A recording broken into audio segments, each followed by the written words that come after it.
বাজেটে তুলে নেওয়া হলেও অতিরিক্ত 10% কর দিয়ে আয়কর আইনে থাকছে অপ্রদর্শিত আয় বৈধ করার সুযোগ।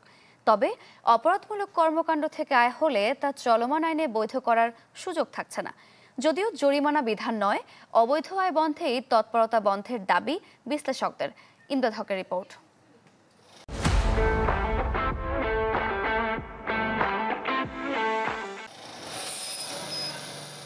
দেশে কালো টাকা সাদা করার সুযোগ নিয়ে আলোচনা দীর্ঘদিনের। তারই ধারাবাহিকতায় আর সব সরকারের মতো বাজেটে বিশেষ এই সুযোগ রেখেছিল অন্তর্বর্তী সরকারও, যদিও সমালোচনার মুখে শেষ পর্যন্ত যা বাতিল করা হয়।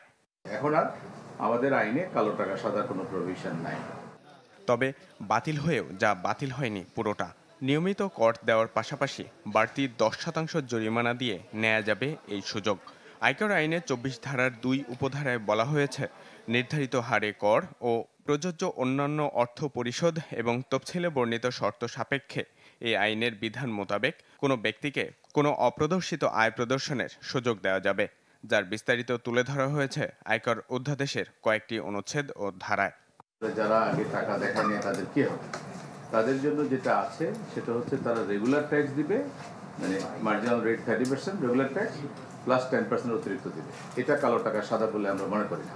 বলা দরকার ছিল যে এইটা আর পরবর্তীতে দেয়া হবে না। তাহলে যেটা হতো, তাহলে যে নিয়মিত যারা কর প্রদান করেন, তাহলে নিয়মিত কর প্রদানের জন্য সেটা একটা ইতিবাচক পদক্ষেপ হতো। কিন্তু তারপরও 10% যেহেতু অতিরিক্ত দিতে হবে, সুতরাং সেখানে কিন্তু একটা শাস্তির একটা বিধান সেখানে আছে।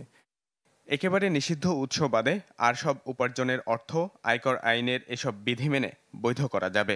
তবে তা বিনিয়োগ করতে হবে উৎপাদনমূলক খাতে, যার মধ্যে রয়েছে সব ধরনের শিল্পোদ্যোগ, আবাসন ব্যবসা, শেয়ার বাজার, পণ্য ও সেবা উৎপাদনকারী যে কোনো উদ্যোগ। একজন ব্যক্তির যদি 10টা জায়গায় যদি জায়গা থাকে, জমি থাকে বা বাড়ি থাকে, উনি ওনার রিটার্নের মধ্যে 10টা জায়গার সম্পত্তিগুলো দেখাচ্ছেন কিনা, তাহলে আমাদেরকে সেটা ডিজিটাল ওয়েতে হোক বা ফিজিক্যাল ইন্সপেকশন যে কোনো মেথডে হোক বা সার্ভে করে হোক, আমাকে সেটা করদাতার রিটার্নে আনতে হবে। আনলে তাহলে কী হবে, সম্পত্তিটা ঠিকভাবে প্রদর্শিত হবে, আমি প্রকৃত কর আহরণটা কি তাদের কাছ থেকে করতে পারবো। যারা এই সমস্ত কালো টাকা অর্জন করেছেন তাদের এই কালো টাকা তো বাজেয়াপ্তযোগ্য। তাদের বিরুদ্ধে আইনানুগ মামলা করে বিচার করে সেই অর্থ সম্পূর্ণটাই বাজেয়াপ্ত করা। কোথায় আপনি 10% এর ট্যাক্স নেবেন কেন? পুরোটা অর্থই রাষ্ট্রের অনুকূলে বাজেয়াপ্ত হবে এবং জনগণের স্বার্থে সেই অর্থ ব্যবহার হবে। এনবিআর কর্মকর্তারা বলছেন, পদ্ধতিগত নানা অসঙ্গতির কারণে রয়ে যাচ্ছে বিপুল পরিমাণ অপ্রদর্শিত অর্থ, যাকে অর্থনীতির মূল ধারায় নিয়ে আসতে ব্যবহার করা যাবে আয়কর আইনের এসব ধারা। ইমদাদ হক, চ্যানেল 24, ঢাকা।